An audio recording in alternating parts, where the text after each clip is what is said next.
জি, আপনার নাম? আজকাল রবিউল্লাহ সরকার, আপনি কোন জায়গা থেকে আসছেন? ব্রাহ্মণবাড়িয়া বাঞ্ছারামপুর থেকে। আচ্ছা, এখানে আশিক রাসূল দিবস উপলক্ষে আপনার এই আশিক রাসূল দিবস মানে কি বোঝার জন্য এখানে এসে উপস্থিত হয়েছেন? আসলে আশিক রাসূল দিবস যারা রাসূল প্রেমিক তাদেরকে নিয়ে আমাদের মহান শায়েখ জামানার ইমাম ডক্টর এম সাইদুর রহমান আল মাহবুবী মাদ্দাদিল আলী হুজুর দয়া করে ওনার জন্মদিনটাকে আশিক রাসূল দিবস হিসাবে উৎসর্গ করেছেন।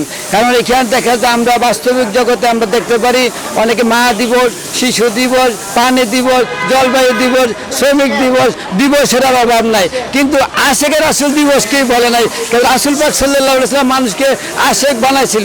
যখন রাসূল আশিক বানাইছে তখন আল্লাহ তাদেরকে বান্দা হিসেবে কবুল করে নিয়েছে, তখন পরবর্তী সাহাবী হয়েছে। তাহলে মিরপুর দরবার শরীফে আসলে এখানে মহান শায়েখের অনুমতি ক্রমে যদি ওয়াজিফা পালন করে অনেকে সুন্দরভাবে চলতে পারে, চরিত্র গঠন হতে পারে, এবং পরবর্তী দেখা যায় সে একজন রাসূল প্রেমিক হয়ে যায়, রাসূলকে স্বপ্ন অথবা মুরাকাবা দেখে দিদার পেয়ে থাকে, নবীজি সাক্ষাৎ দিয়ে থাকে। এই জন্য এখানে বলা হয়েছে আশিক রাসূল দিবস।